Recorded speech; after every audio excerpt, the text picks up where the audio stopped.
Welcome to the Circuit of Success. I'm your host, Brett Gilliland, and today I've got Tom Ackerman with me. Tom, what's up, man? What's going on? How are you? I'm great. Got your Valley shirt on there. I'm cash today. I got my golf pants on. I'm not playing today, but if I can get out and play, I do. I got my Valley pullover on because it was a little chilly this morning. Somebody told me today that I was wearing double collars. I'm like, no, I'm not. I'm wearing a pullover. You got a golf shirt. With a golf shirt on it. What am I supposed to wear, a T-shirt? Then I'd really be underdressed for this show. Right. Like I'm going to the gym or something. That's right. Yeah. I didn't think of the just double throwing collar. the hat on today and, growing the beard out and just kind of hanging out. And you came over here to beautiful Fallon, Illinois from St. Louis. You've got a beautiful view up here. Yeah. For folks who don't know the studio's location, I was just telling you off the air, you've got incredible. Are they sponsors of the show? Should I throw No, but you can throw anybody you want. Chop House. They should be. Yeah, they should be. 1818 Chop House, Sugar Fire, Lion's Choice, First Watch, Bella Milano, you got Drake's, you got all sorts of stuff. All within walking distance. Can we do like a KMOX East out here? Let's do it. Yeah. Let's do it. We'll set up a studio right here. Park it right here. Let's do it. The East location. So you really are the KMOX sports director. You are the host of Garage Happy Hour. You've had some amazing guests on there. Incredible. I watched John Hamm and you last night getting ready for this. Man, I appreciate that very much. The John Hamm thing was very interesting, how our corporate, when you're in the corporate communications world, how fast that can happen. It really took off. I mean, they loved the fact that I was having John on, so they were prepared and they listened to it, watched it. They picked like a little spot where I asked him about being around the Grammys, and Beyonce walked in to where he was having dinner, and suddenly it was on Entertainment Tonight or something like that. Like they were, appeared on Tom Ackerman's Garage Happy Hour. That's John Hamm said, but I'm like, what?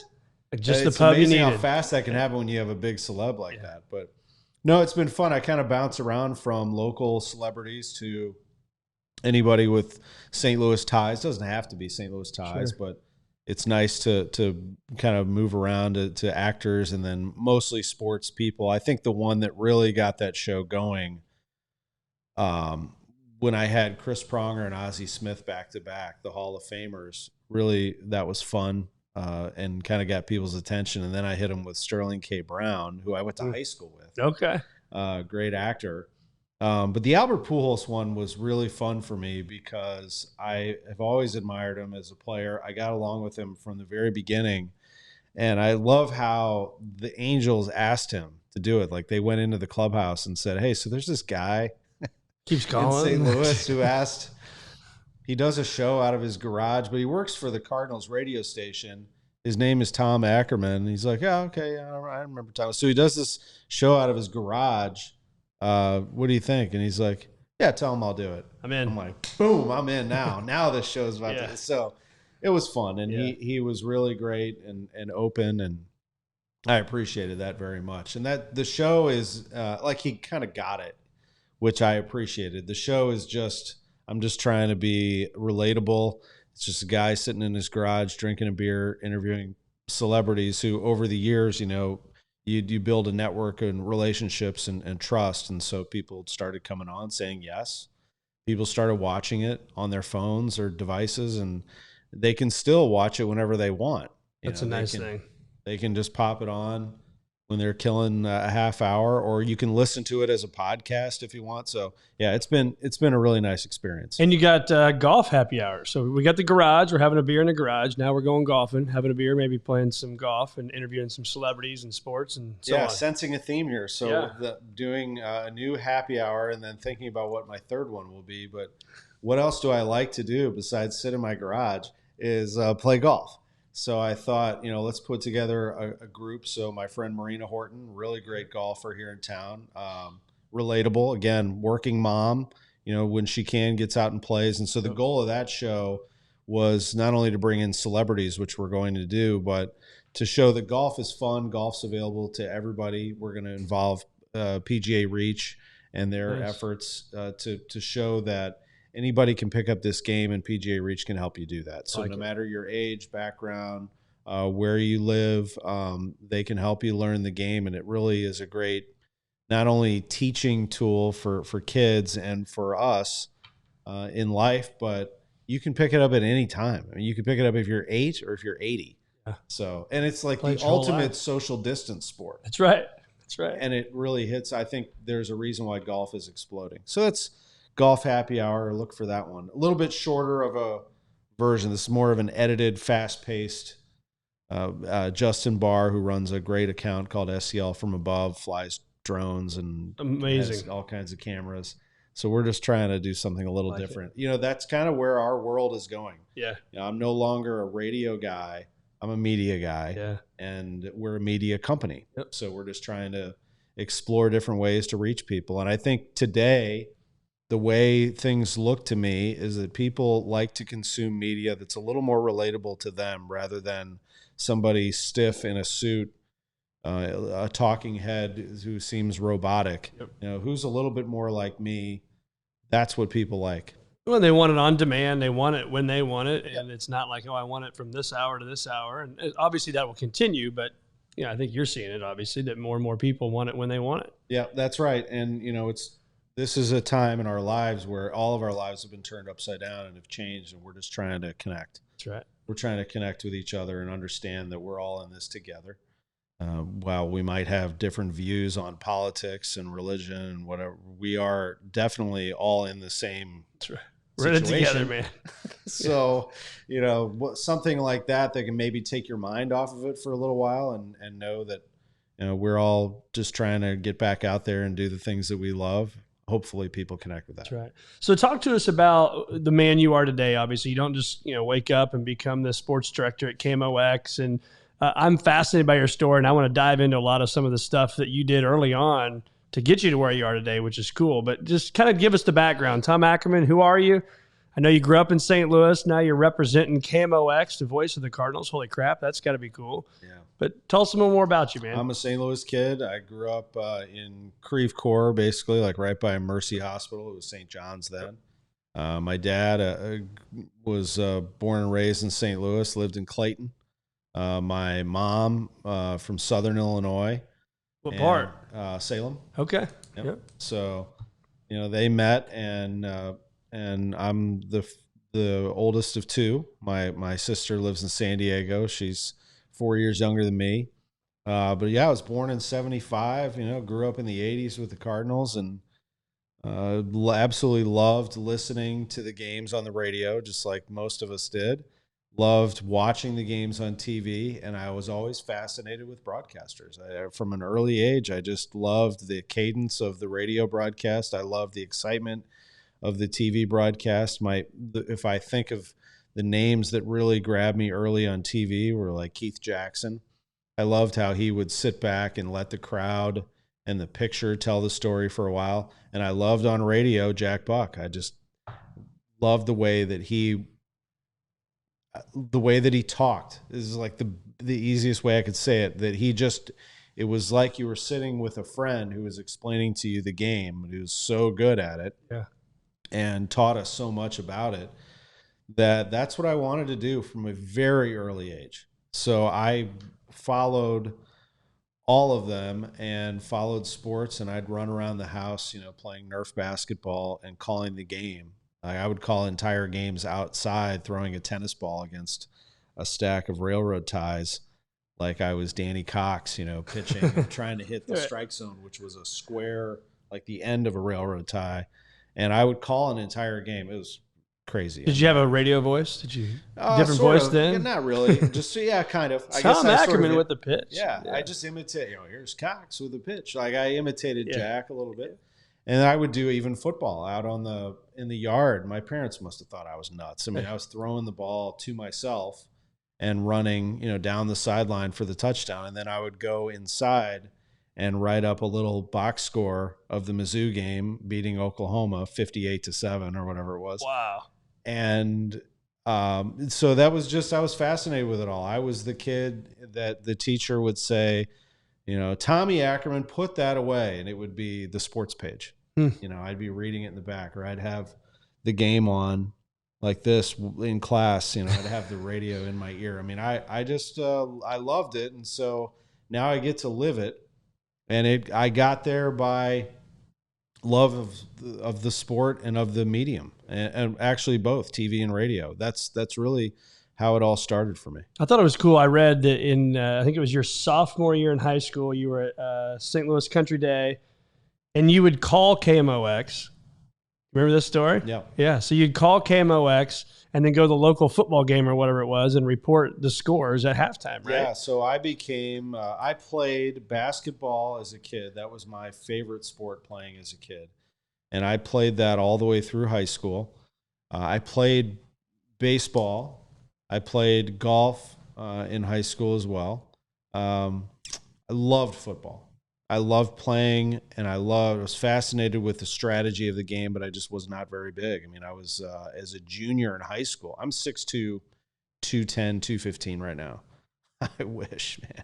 I mean, I was just go back. Yeah, as a junior in high school, I was 5'7", 130 pounds, and I was a quarterback. And before that, you know, 7th grade, 8th grade, 9th grade, you know, just too small, and just it wasn't going to work for me. I was getting killed out there, so I decided to make the change and see if I could get into the press box. And so the public address announcer was a guy named Ed Corsi. He had this big, deep voice. He was our development director, alumni development.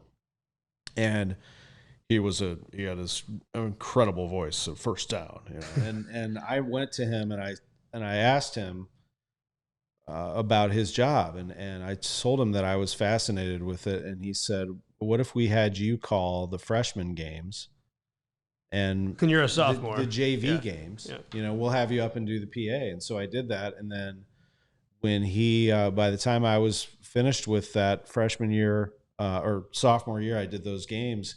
He said, I'm leaving for a job at Northern Illinois University, and I'd like for you to be the public address announcer here. And so I did junior, senior year, sophomore and junior, senior year. I was the varsity PA announcer for football at Country Day, which was a great high school and still is, you know, tradition. So yeah, like you said, those were my first experiences behind the microphone. I would go down to the sideline, talk to the coaches, ask them about pronunciations, and go through the rosters with them. And then at halftime, I would call KMOX Sports Line, which was 321-1111, and it was a recording. They would record every half hour a scoreboard, and I'd write all the scores down. And then at halftime, I'd say, and at halftime, Notre Dame leads USC 14-7. And the crowd would be like, ooh, you know.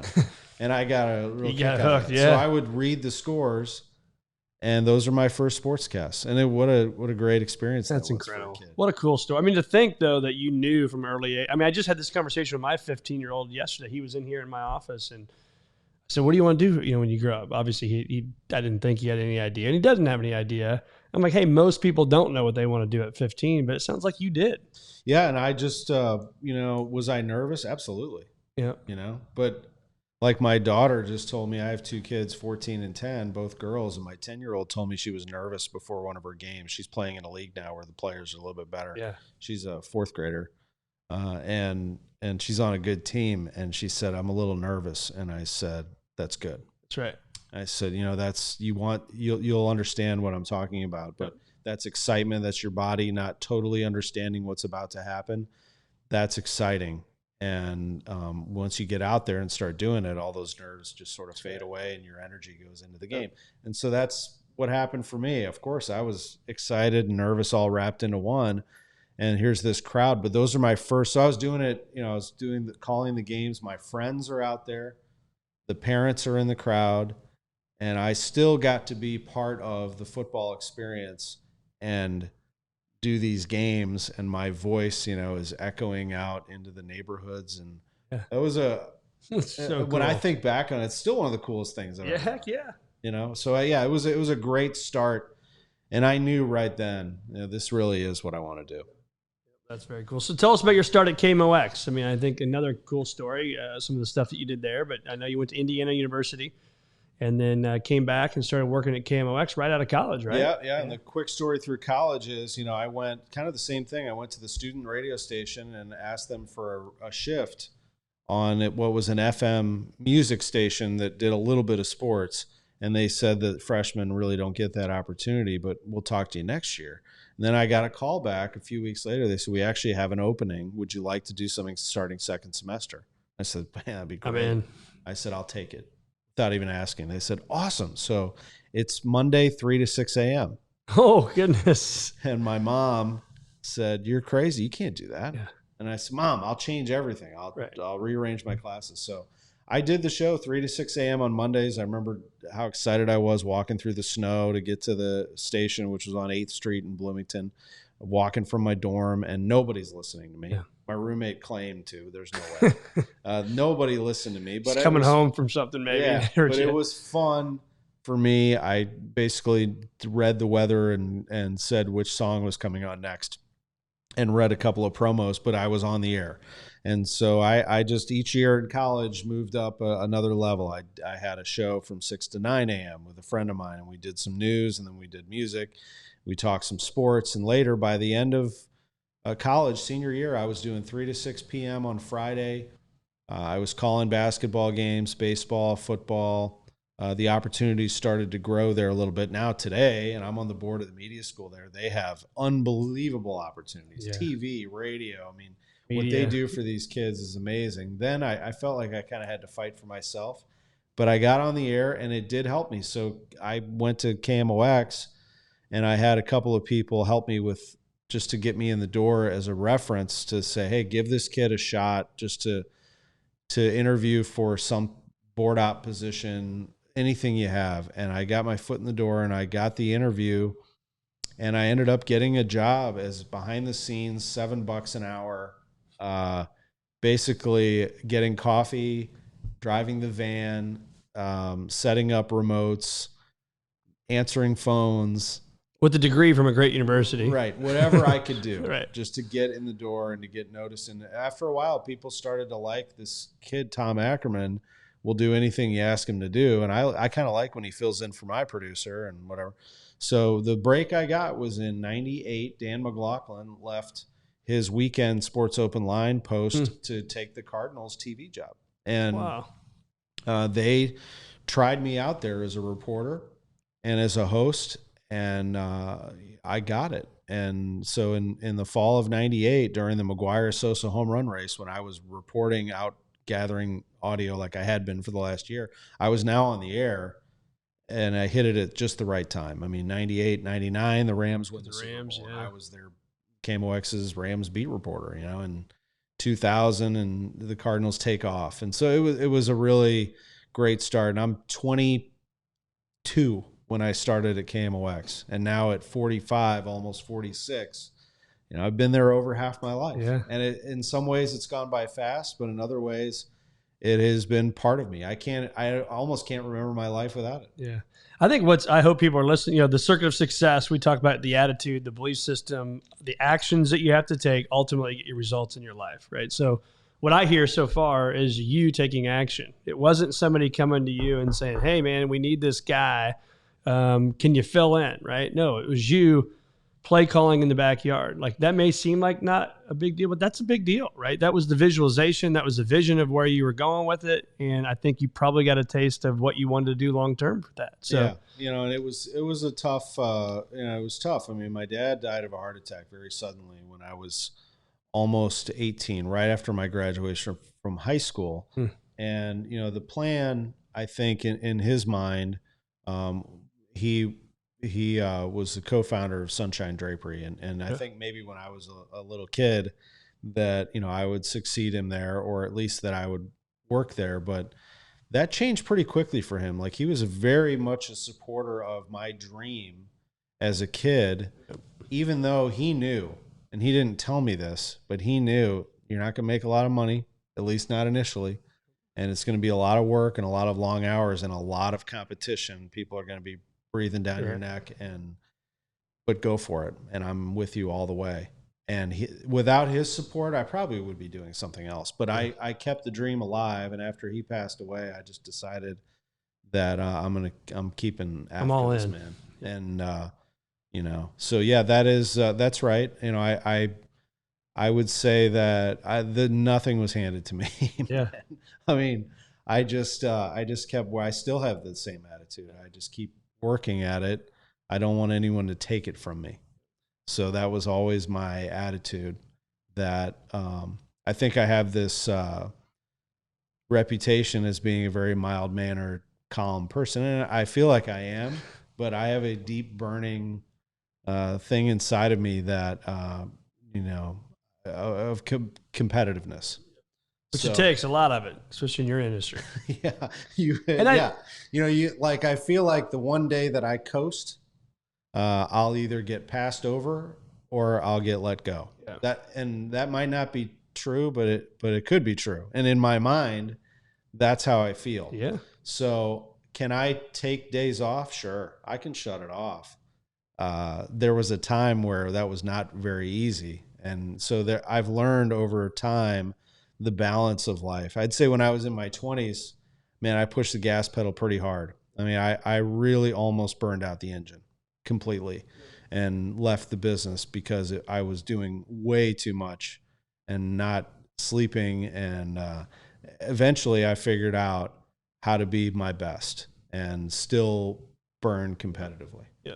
I think one of the cool stories talking about that not sleeping part, I think what I heard early on or when I was doing my research, you would work your normal job and then kind of sneak in at night, and not sneaking in a bad way, but maybe go in and record things. I stayed really late. Yeah, you stayed really late and would record yourself on the microphone and then maybe give it to your boss, right? And hopefully I did. I had no responsibilities. I mean, I had no kids. I had, I was, I had lived in an apartment.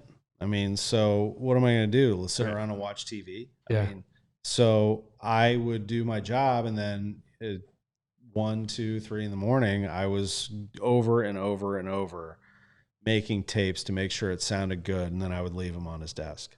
That's awesome. And and then I'd show up the next day and get to work. But yeah, I was just trying to make a statement without being too overly aggressive. I felt like you had to be probably a little balanced there too.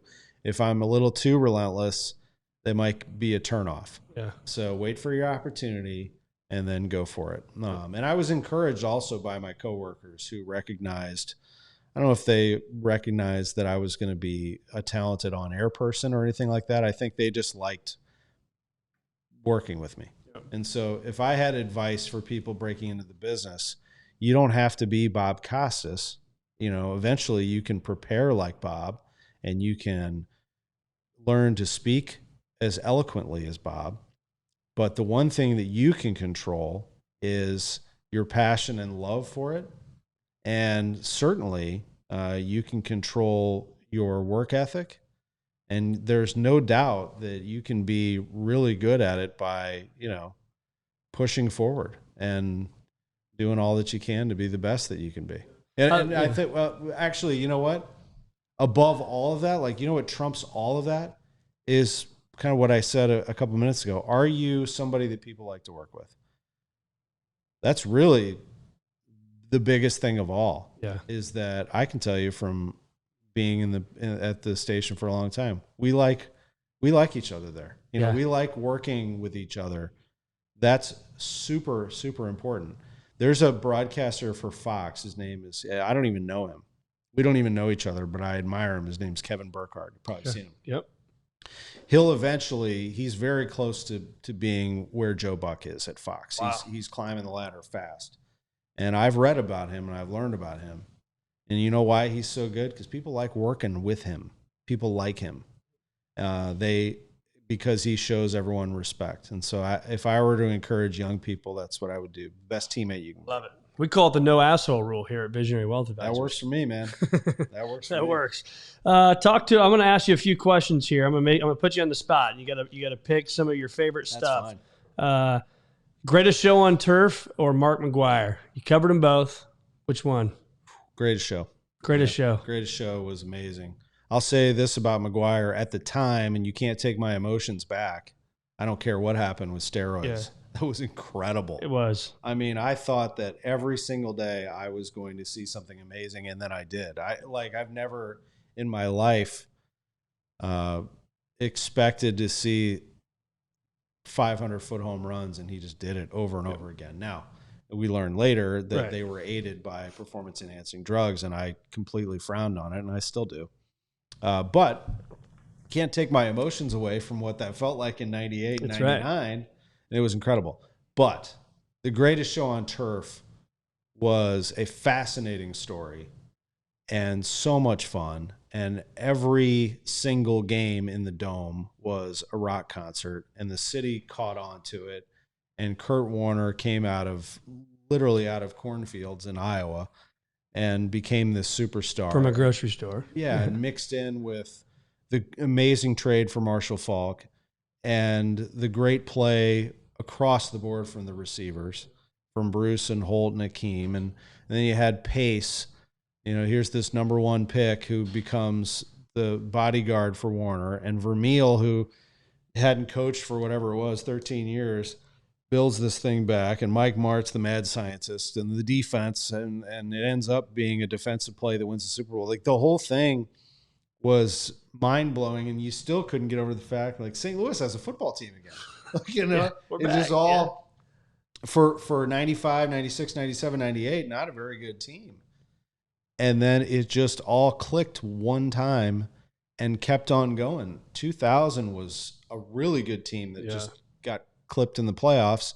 01 was one of the best teams I've ever seen in my life that Tom Brady found a way to beat, or maybe it was video cameras at the walkthrough at the Super Bowl. But anyway, it was a fascinating run all the way to 03, really. So 99 to 03 was as much fun watching a team as I've had in my life. I don't remember the name of the song, but I want to go to work, or what was it that they played in the Dome? Got to go to work, man. That was incredible, wasn't it? Wheelbarrow, and man, I mean, showing up to Rams Park. I mean, Brett, they were so popular that I would sit there all day and wait for injury news. I would watch every whistle, every practice, and a lot of us did. And we would report back to our media outlets. The media room became its own fraternity, as we all knew each other because we spent so much time over there. I got to know, I was just talking about all the restaurants around here. I knew everything around Earth City and Rams Park. In fact, I was just there the other day and was marveling at, how much time I used to spend over there. But we lived over there because the fans just could not get enough. And it was a really, really great time. And on top of that, it is the NFL. And now as I've soured a little bit on the NFL since they left, at the time, the NFL was king. It still is.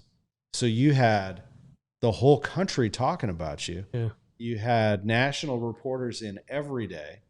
It was wild, man. That's crazy. It was really crazy. Yeah, that's the side the rest of us didn't get to see. So let's talk about David Eckstein. I randomly pulled these people, but I was thinking about Cardinal players, and I'm thinking David Eckstein, the work ethic, not a big dude, versus, say, a Scott Rowland. You're a big dude, probably put in a lot of hard work, but just naturally gifted. So when you think of those two guys, which one? Eckstein or Rowland. Or Rowland. Oh. I mean, I have stories about both. If I were to take one on my team, I'd take Rowland because he was so incredibly strong, great third baseman, middle of the order bat. Love Rowland. But, if I were to take one guy for a long period of time just to boost my team, it would be Eckstein. Eckstein was, so I guess I have to pick one or the other. That's a tough call. I mean, Eckstein was the MVP of the World Series for a reason. I remember after Game 4, I was down in the clubhouse and I was standing by La Russa's office because I was going to chat with him after his press conference, try to get a little extra. Some of us would go in there and just chat him up a little more. He would let some of us in. And Eckstein was walking through. He was going to his press conference and was like, and I'm like, "You all right, man?" He's like, yeah, I'm fine. I'm like, "You sure?" He's like, yeah, it's right here. I'll be good. This was the day before they won the World Series. And as it turns out, like, he had a major rib injury and he was playing with it. Tough as nails, that guy. And then the other thing that he did for me was I found out that there was a kid that was playing here in Illinois, a Little League game ran into another player in the outfield. The kid's knee went into his head and fractured his skull, and they had to rush him to Children's. And I can't remember how I got in touch with this family, but they reached out to me and they said, we listened to you. Is there anything that you could do? And, his favorite player is David Eckstein, but like, if there's anything that you can do, and so I went to the hotel across the street from Busch Stadium. They had a little gift shop there. And it just so happened that there were pictures that you could buy to go get autographs. And there was a beautiful picture of David Eckstein. So I got Eckstein, and it just so happened that Eckstein and I were doing an event that night at the MAC. And I went to him and I told him the story, and he said, yeah, man. And he writes down this beautiful message for the kids, signs it. And after the event, I went straight to the hospital in my suit from the event. It looked like I was a doctor or something, and went into the kid's room and gave him the picture. And he sat up and they started crying. And they said, this is the first time he's even moved. Oh my gosh. It was like, I'm glad I asked about Eckstein, man. I did not know that. Yeah. And I told Eckstein the story, and he got, choked up about it. It was just cool. Like, he's just a great guy. And, that's very cool. I just was even thinking just the simple things. You get a base on balls and he sprints to first base. I mean, it's just like, it's just everything, right? I mean, it's I love Eckstein. I really love Eckstein. And I like Scott. I keep in touch with Scott because he's in Bloomington. Yeah. He lives in the Bloomington area, big IU guy, has tickets to basketball. And so every once in a while we'll text and talk about the Hoosiers. And of course I love that he's in the Cardinals Hall of Fame. Yeah. What a great run that was. The 04 team is one of the greatest baseball teams in Cardinals history. That the Red Sox were just hot and beat them, but David comes along and magic happens in 06. They just clicked in the playoffs and took off and won it. And I can't believe that was 15 years ago. I know. It's hard to believe, man. All right, last one for the pick one or the other. I'm debating on three players here, but I got Yachty, Albert, and Waino in my mind. So maybe we'll just – he's like, don't. I'm supposed to pick one out of those? We'll just go with Yachty and Waino since they're both on the Cardinals. And anybody listening to the Cardinal Nation, I put him on the spot. Don't get mad at Tom. No, it's totally fine. Yeah. I mean, I'm gonna go Pujols because I cannot split Yachty and Waino. Okay, that's fair. They're a tandem, right? They're fun to watch. They're a battery. I can't pick one over the other. I love those guys, and they've been amazing to this organization. Pujols to me was very special because I did get to talk to him when he was a minor leaguer and got to know him a little bit when he was in the minors. And when he came up in 01, because Bobby Bonilla strained his hamstring right before the start of the season, they opened a roster spot and they put this guy on the roster, and he starts hitting bombs. It was so much fun to watch. And then little did I know he would become the greatest hitter that I ever saw. And he never forgot that I was there from the beginning, and he never forgot. He would start holding these charity events, these golf tournaments, which became super popular. But at the time when he first started doing anything charity-wise, I would show up and be there and do a quick little interview or say hi, and he never forgot it. And so every time, for whatever reason, he took this liking to me. And if I'd show up at spring training, he'd be like, hey, man, he said, when are we doing our interview? And the other media, would be in the clubhouse, and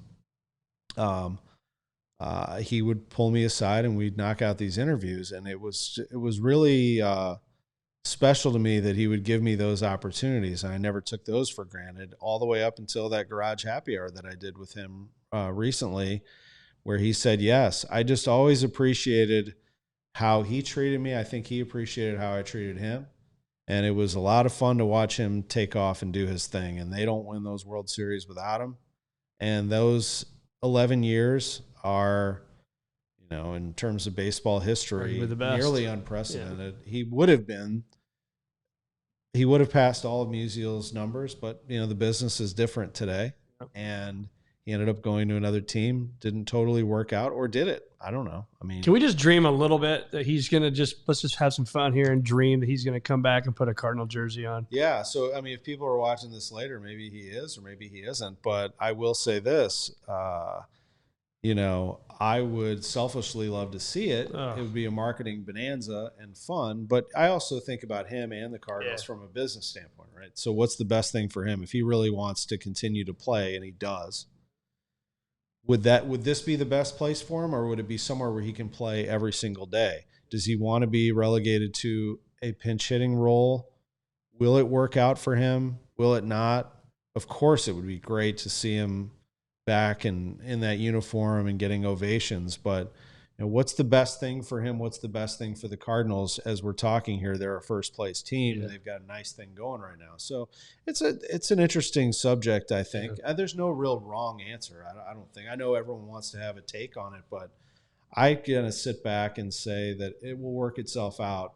Somebody will either knock him over with a nice opportunity, or perhaps that's something that could happen where he ends up being here. I just don't know. I mean, of course, it'll always be Albert and the Cardinals, because he's going to go down as a Cardinals Hall of Famer, as a Baseball Hall of Famer, first ballot. He goes in with that Cardinals logo on his cap because Cooperstown will make it happen. And he will now. Yeah, exactly. After last week, he'll make it happen. Right? And it's he's going to have the red jacket. Yeah. He's going to be standing there for years and years with Yachty and Waino behind home plate on opening day. He'll always be part of it. Yeah. So we're just talking about a very small window of like what's right. Yeah. I'm just a sucker for those things, man. I mean, I went to the game when he came back, his first at bat. It was like, what, a 3-minute ovation, it felt like. He told me on the Garage Happy Hour, one of the greatest moments of my career, and maybe number one. Wow. Was coming back as an angel and getting that ovation. I mean, it was incredible. I mean, I'm getting chills right now just thinking about it. It was incredible. So much to him that the fans gave him that love. Yeah. I know it hurt for everybody. And believe me, it's not easy. Even though he gets paid a lot of money, I'm not sure that was an easy call for him. So anyway, yes, I think it would be great. I remember when Willie McGee came back. Yeah. They played the theme from The Natural. Every time he came to the plate, he got an ovation. He must have had 300 ovations that year. So it'll be interesting to see what happens. Yeah. So you could go back and give yourself advice, things you know now that you wish you knew then, whenever then is. What advice would you give yourself? I wish that I knew that what you worry about in terms of performance is okay. It's okay to be self-critical. You're definitely your worst critic, for sure. You don't have to worry about whether other people think of you. It's all about what you do. Let that stuff roll off your back. I think at first I was trying to make sure that I pleased everybody. And I still, in a lot of ways, I'm a people pleaser, but I think as you get a little bit older, you start to realize that the important things are your family, your coworkers, your boss, the fans, and anybody that doesn't fall into that category who becomes a critic, if that pops up, don't even worry about it. Like, almost embrace it. Yeah. Like, what else would means they're paying attention? Yeah, like, what are you going to do? I think at first I was like, gosh, I hope everybody likes my show. Yeah. Like, who cares?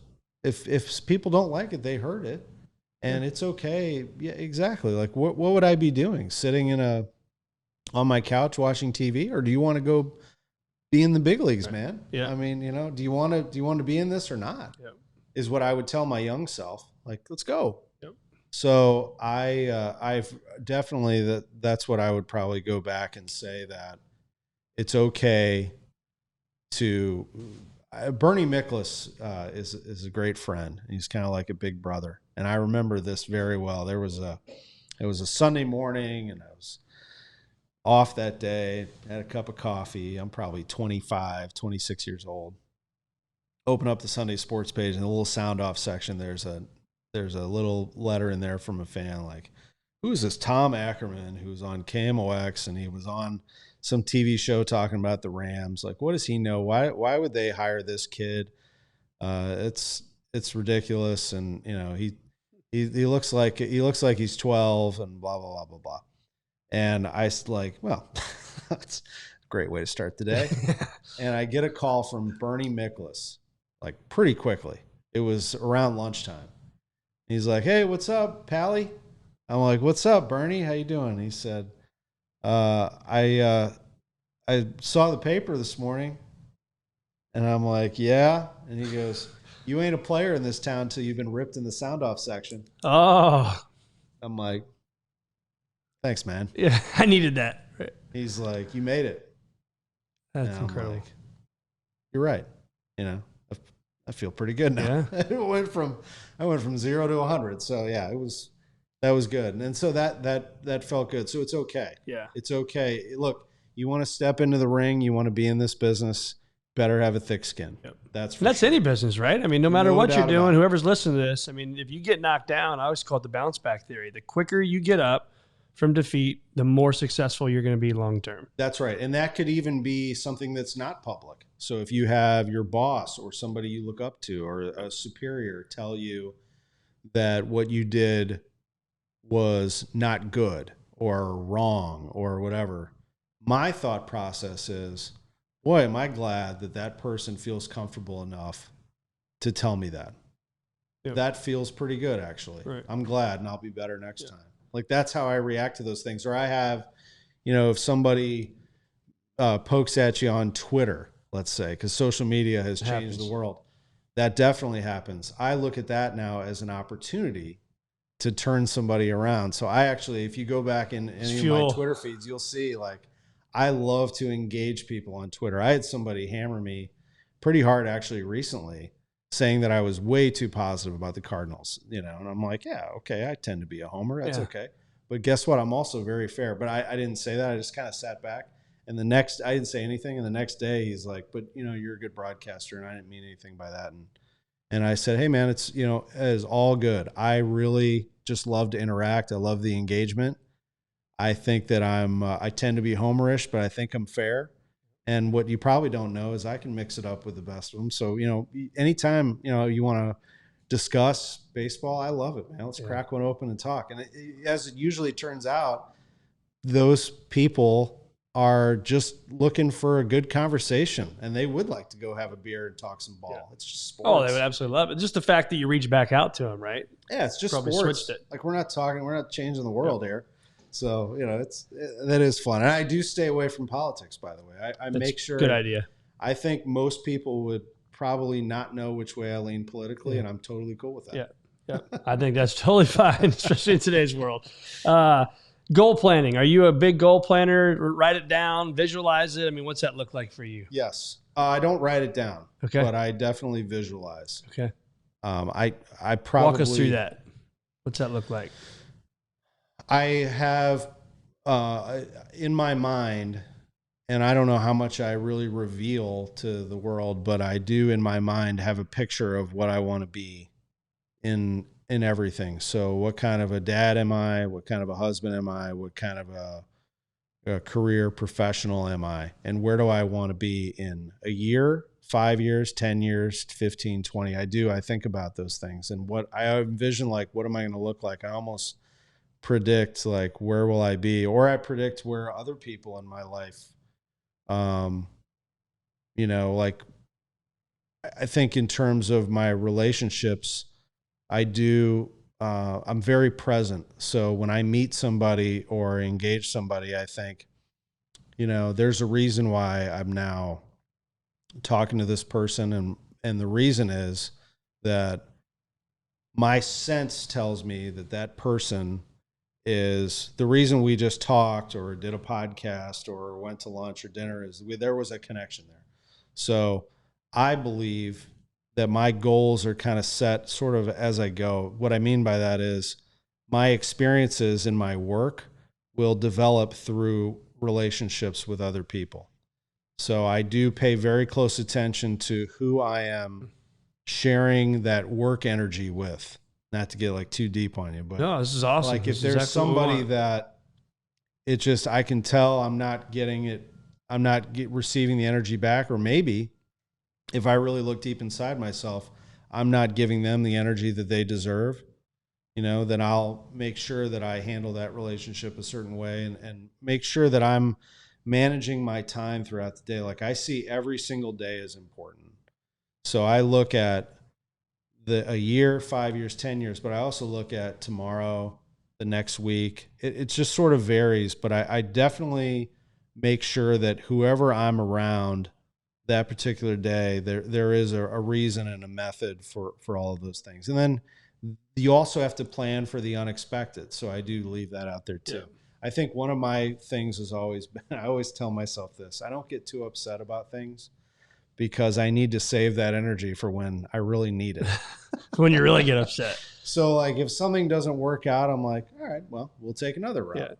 Yeah. So, but let's save the drama and the energy for when I really need something. If there's something tragic that happens in my life or something drastic where my thoughts or skills are needed, then we'll do that. Oh. And by the way, in our business, things happen all the time. We could be sitting here and, something happens. Well, there you go. Carlos Martinez has been placed on the injured list. Oh, right. So I just got right there. Yep. I had the sense, right? Right. So, thought process now. What does that mean? What do they do? They're going to call up Johan Oviedo is what they're going to do. But there's always something in our business that could happen. So just be at the ready. But in terms of goals professionally, I have some thoughts. I kind of keep them to myself of where I want to be, but I shoot pretty high. Yeah, I love it. And you, before we started recording, you were talking about, you said, I have this thing tomorrow. And immediately when you said that earlier, I thought to myself, all right, I like this because this guy knows what tomorrow, a lot of people don't think about tomorrow yet, right? But you're thinking, like you said, visualizing tomorrow, what'd you learn from yesterday, next week, and so on. And I think that's so important for people right now, especially in today's world, to visualize where you're at, think where you're at, and plan for it, right? Yeah. And dream about it. I really, really don't want to dwell too much on how many things I have going on. Yep. Because that's where you, I think, get a little stressed and you're not focusing on your particular task. Yeah. Like right now, I just want to have a good conversation with you and have a good time. Yeah. Actually, at this very moment, I'm not really sure what I'm doing after this, except I know it's on my schedule, right? But like I've become so engaged in this conversation. So I know that this is what I want to do right now. I want to have a nice conversation, have some fun, talk about life. And then you move on to the next thing during the day. And if I start thinking about all the things I have to do this week, next week, the next year, so overwhelming. It just crushes you. Also, I let go of the past pretty easily. So if something didn't work out yesterday, let that sort of fade off into the distance and not let that hang over me. That's not easy to do, man. I mean, that took a while. Yeah. But that, I think, does lead to success, and it keeps you focused on the task. I had a very good friend who's in our business, not in the media business, but in the sports business, who I look up to, who said to me, it was a while ago, it was probably 10 years ago that we had lunch. And there was a job that I kind of had my eyes on that was out of the market. And he said, I'll give you some advice. Do your job as well as you possibly can do it. And those opportunities are going to come to you. Do your job very well and to the best of your ability and support the people around you. And things are going to happen for you. And he was absolutely right. Absolutely right. That's awesome. So how do you stay a student in the game? I mean, you obviously, you're going to be on the air. You got to know what the heck's going on and know that Martinez is on the DL, or injured reserve list, I should call it now. IL. The IL. So how do you stay a student in the game? Well, it does go back to love for it. I don't look at it as a task necessarily. Like, I really do love to know what's going on because I know the fans do. Cardinals being a very popular team definitely helps me.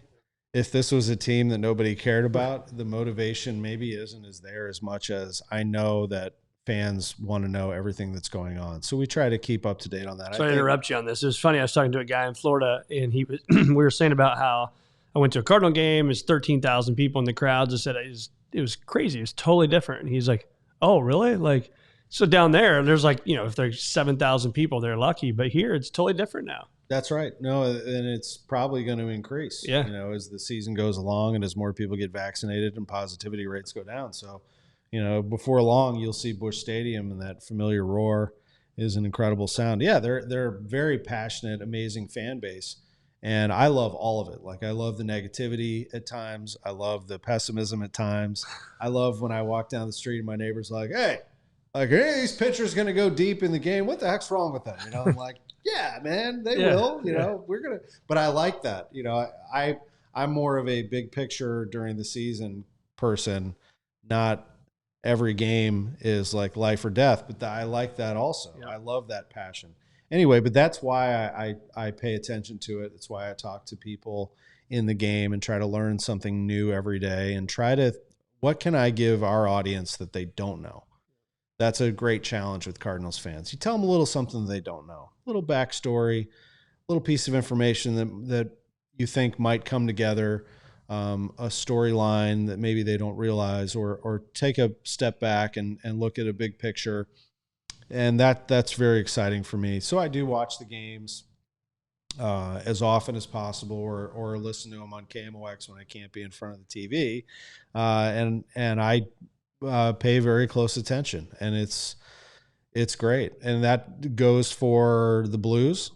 I'm very, very in tune with what they're doing, even if I can't be with them all the time. And in the pandemic, it's definitely changed. You're not in the locker room anymore. You're not in the clubhouse anymore. So it takes a little extra of knowing a few things of what's going on, asking the right questions and handling it the right way. I definitely, for myself, try to pay attention to other things that I like also. So one thing I've always tried to be is knowledgeable about as many sports as possible, because you just never know when it's going to come up. So what am I most passionate about first? Those are the things I follow very closely. I've discovered baseball, hockey, college basketball, football, golf, racing is in my background. My dad, first job out of college, he was a race car mechanic. Okay. So he taught me about cars. So all these things I pay very close attention to, and then I start to branch out into others too. I like to know a little bit about everything, and it's fun. It's the sports page in science class kid. I scour the sports page. Yeah, it's just what awesome. I did. Very cool. So last question for you. I got the magic phone right here. We're going to make one phone call. You get to interview this person. They're going to come on Garage Happy Hour with Tom Ackerman. Who is it? Michael Jordan. Yeah, to me, Michael Jordan is the greatest athlete I've ever seen in any sport. And I don't share his basketball skills whatsoever. I was a very mediocre player who could shoot from the outside a little bit. And now that my daughter's playing, I started playing more. Yeah. And I've rediscovered that shot a little bit. It was completely lost for a while. No, Michael's drive fascinates me. One thing about him that I do share with him is the competitiveness with myself. I don't think that it eats me up inside, but I'm fascinated with, to this day, he still challenges himself when he feels, and he almost makes it up in his mind, like that somebody challenged him. I thought The Last Dance was amazing. Yeah, it was incredible. It was a great, great show. And if you ever read Wright Thompson's story from ESPN, the magazine, from like 2013, when he was covering Michael one night, a couple nights when he was, still is the owner of the Charlotte Hornets, at that time the Bobcats, it is a fascinating background of what Michael is and why he drives himself. That's probably what I would do. Yeah. I'd have him on there. And also, Garage Happy Hour, I'm thinking as big as, so you asked me, who would you have on? I have someone as big as possible. Yeah. If I were going maybe the more controversial, like, let me grill somebody, it would be Stan Kroenke. Yeah. I'd want to know what the heck happened and why, and moving forward, why. Why did you I'd get a ton of views in this area, wouldn't it? Yeah. Why did you trash an entire city? Yeah. Why did you scorch us on the way out? Why are you this? Why are you that? I'd get them pretty good. I like it. So that's cool. But I don't know that that's something that would ever be realistic. But anyway. You always got to shoot for it, right? You asked. I'd go Jordan first. All right. Well, maybe you could do your golf happy hour with Jordan, and you could maybe lose your house or win his house or something on the golf course. And then we'll do Stan Kroenke on the Garage Happy Hour. That is a good point. Get a little beer into, maybe you'll say a little more, maybe. Tell you what, I think it's possible. The golf happy hour, you could start doing something down in Florida around spring training. If I plant the seed now, go to his golf course. You got the Grove. My wheels turning here. You have golf courses. If you do this, I have to caddy for you. I will be your caddy. Pay my own way down there. I'll be your caddy.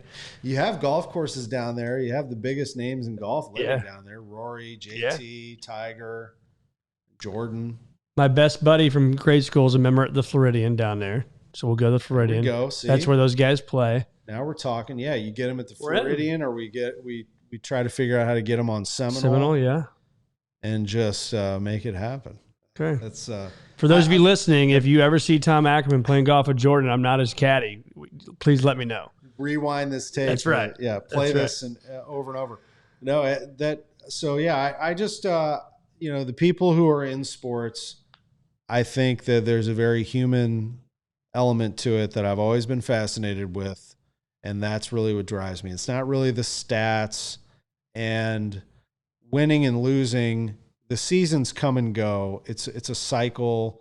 Once you end a season, the next one begins, and they all kind of blend together, and we remember the championships and not so much the bad ones. What I like is the human element. I like to know about that person, and that's kind of where that show comes in. I just want them to be seen as people. I like it. So where do our listeners find more of Tom Ackerman? Where we find you at? This little radio station on 1120 on the dial, but we've kind of expanded this. So KMOX is now on Odyssey. Okay. AUDACY. It's an app that Odyssey is formerly Entercom, which is formerly CBS Radio. Odyssey is all of the stations around the country are on it, from WFAN in New York to KMOX here in St. Louis. So you can find me on the Odyssey app or on 1120 KMOX and KMOX.com. And then the Garage Happy Hour is on social media. It's on Twitter. I'm Ackerman 1120 on Twitter, but I'd push you to Facebook. Okay. I'm not really that active on Facebook, but the Garage Happy Hour is, and that's where it gets most of its views and attention and comments. And so I think all you really have to do to make it easy on yourself is just Google Garage Happy Hour, and it'll show up. It pops up. It's the first thing that pops up. That's cool. Well, man, it's been awesome having you. I know we met years ago playing golf at Boone Valley. We did. And that's a great track. It's a great track. Yeah. Be there in a few weeks for the same event. And nice. That's the last question. So if I say you're going to get a free membership, where are you going in St. Louis? A free membership. Free membership. Man. Boone is tempting. And there's no drive limit. Like, we'll say like the drive, you can snap your fingers and be there. Because that's the downside about Boone, right? It's so far out, in my opinion. Yeah. Especially over here in Illinois. Snap your fingers. I'd say Boone. Yeah. I really love it out there. It's incredible. It's so relaxing. It's a great way to spend the day. I don't want to leave when I'm out there. Yeah. I'd say for driving distance, I live pretty close to Old Warson. Okay. That would be the one. That's a little bit of freight there. If I could get that down to zero, that'd be fun to just sort of walk over there. Yeah. It's a great place. We did me and two of my buddies, Andrew Davidson and Matt Bruning, we did a St. Louis Dream Day. Of course, I was talking trash one day, which I love to do. We were playing golf. We ended up playing Old Warson in the morning, had lunch or breakfast at Old Warson, and then played Old Warson, then Belle Reve, happy hour at Belle Reve, ended it with a Tony's steak. Oh, that's a day. I mean, what a St. Louis day, right? Yeah, I need to do that with my buddies. Yeah, I was playing, I got invited to play at Belle Reve recently, and my friend Jeff Drew over there, he said, he played St. Louis Country Club in the morning, had lunch over there, and then played Belle Reve in the afternoon with me. I'm like, you've had a day, buddy. Like, this is top shelf right here. That's big time. Yeah. So I'm just that kid that likes sports, and there's no doubt we all have that kid in us, so I definitely bring that kid out constantly. And the day that I don't is the day that I do something else. And I don't see that coming. Right. It's the day you sign off. That's right. Well, Tom, it's been great having you, man. Thanks for being with me. Thanks, buddy.